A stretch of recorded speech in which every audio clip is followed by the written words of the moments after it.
آشپزی امسالم رو میخوام یه چیز شبیه خوراک مرغ درست کنم با سیب زمینی و گل کلم و سیرپ میپل و خردل. من این تیکه های مرغم رو از شب قبل براین کردم. ویدیوی براینم رو میتونید توی هایلایت ها ببینید توی اینستاگرام که نزدیک 24 ساعت توی آب و یه سری ادویه و سبزیجات خوابیده به مزه دار شدنش و آبدار شدنش خیلی کمک میکنه. بعد دیگه یه مقداری ادویه روش میزنم، یه کمی بیشتر پاپریکا برای اینکه یکم رنگ داشته باشه و دو طرفشو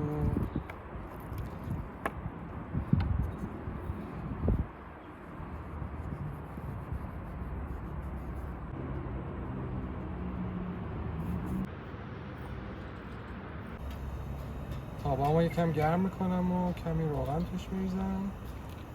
همین که داغ شد روغنمون رو میذاریم. من اینجا فقط میخوام این موقع یکم خودش رو بگیره و پوستش یک کمی برشته بشه.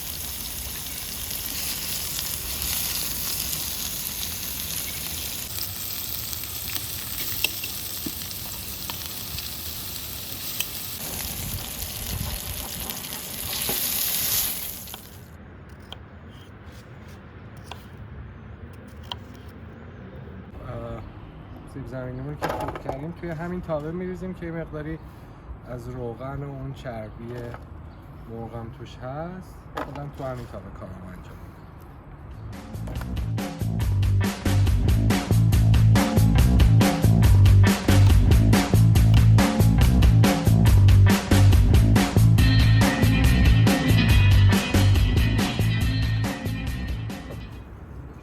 روی سیب زمینی و گل کلمون کمی نمک میریزیم، یه کمی ترخون خشک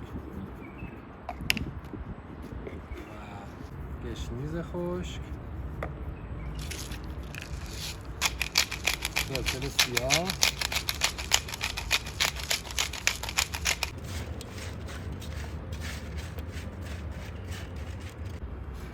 و خیلی کم سرکه سفید میریزم که این آبی که مایعی که کف تابه هست وقتی که تبخیر بشه کمک میکنه به پخت بهتر هم سیب زمینیمون هم مرغ.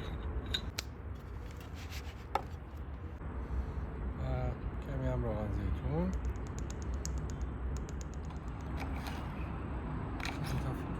تیکه فلفل هم میریزیم که با اینا رست بشه و ترکیب و رنگ بهتری هم داشته باشه. یک کمی زست لیمو هم میخوایم که عطر خوبی میده به این ترکیب. یک کمی آب ته این ظرفمون هست که اضافه میکنیم. خب حالا میخوام خردل بهش اضافه کنم. خردل دیژون اگر که بتونید تهیه کنید بهتره، خیلی هم نمیخواد.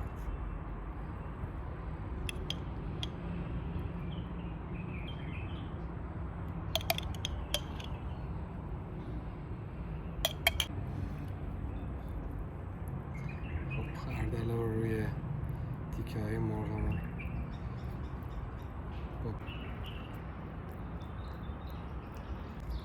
خب دیگه مرغمون رو با خردل مزه دار کردیم و میذاریم که حدود فکر کنم 45 دقیقه تا 1 ساعت با دمای 200 درجه توی فر باشه.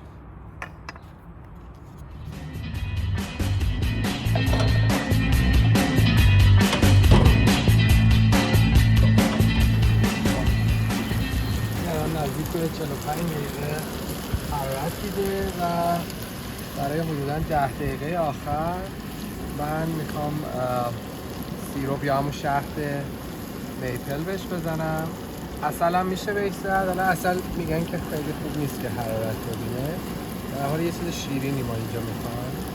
من دارم از میپل سیروپ استفاده میکنم ولی شما میتونید از سرمای انگور یا حتی همه عسل ها